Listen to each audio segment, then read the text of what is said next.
Okay, today we're going to do a quick video on the assembly of the quilt-as-you-go, and I just wanted to go over some of the items that you're going to need to complete this block. You are going to need a 10-inch square of backing material and a 10-inch square of batting or wadding for those of you on the other side of the planet. You're going to need a various assortment of strips, usually about 12 inches in length, but shorter ones for your end pieces. You're going to need at least an 8.5 inch square ruler so that you can square up your block when we're done sewing, and also a rotary cutter or a pair of scissors and a pen to mark it. You can also use a longer ruler to cut your strips.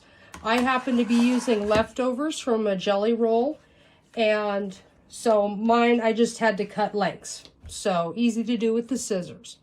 And then also for your 9850, if you have it, the walking foot. If you don't, you can use the A foot and it will work just fine.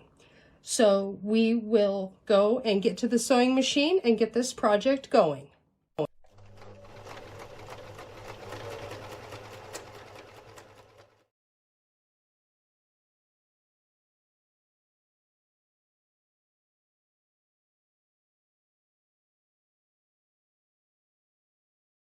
Okay, and to begin with, we're going to want to set our machine.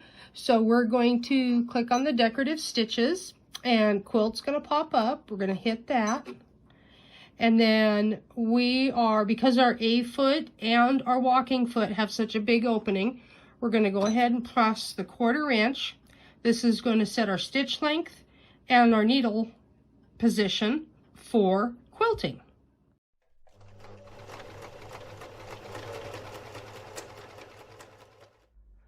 Okay, to start off with, we are going to have our backing material right side up on the bottom, and then on top we're going to place our layer of batting. And today we're going to do the diagonal quilt-as-you-go, and so we're going to select one of our longer pieces here, and this is pretty much going to stretch from corner to corner. Now our second piece, we don't have to stitch this one yet. We're going to lay down our second piece, and this is going to be laid down on top of the first piece, and we are just going to stitch right along this line. So we'll go ahead and do that. And being as it's on the 1/4 inch setting, your foot's going to line up with the very edge of the fabric.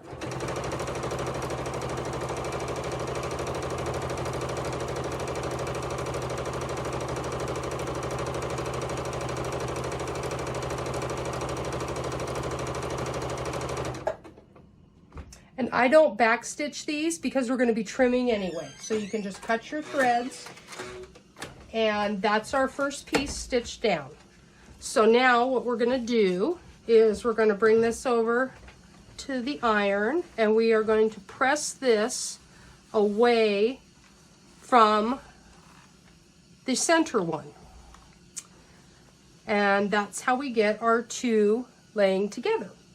So now we will get another piece, and this one can be a little bit shorter because we're going towards a corner, and this one's going to get laid right on top just like that, and we're going to stitch again.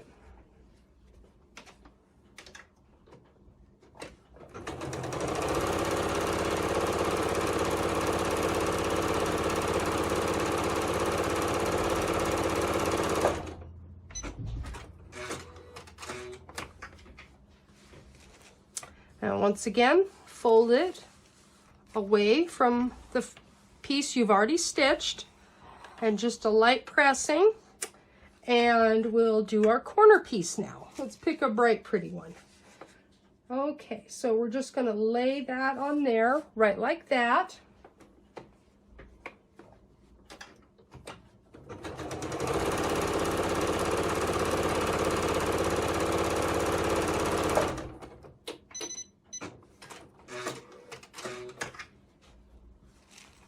Okay, and this should get us to the corner. And I will do the other side, and then we'll be ready to square it up.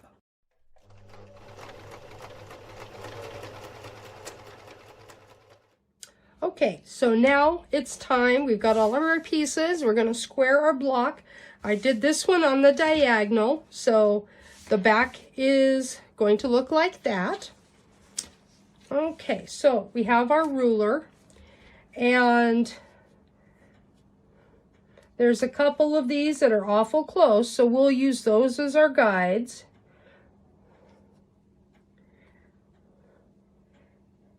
And the nice thing about these is they're not really fussy blocks, so we will go ahead and get those lined up.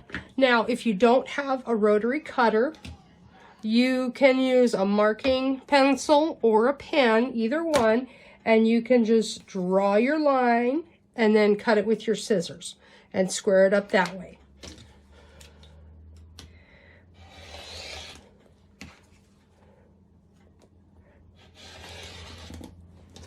Okay, so there's our two sides. Now we can flip our block around and use our guides to get our 8.5 inch block.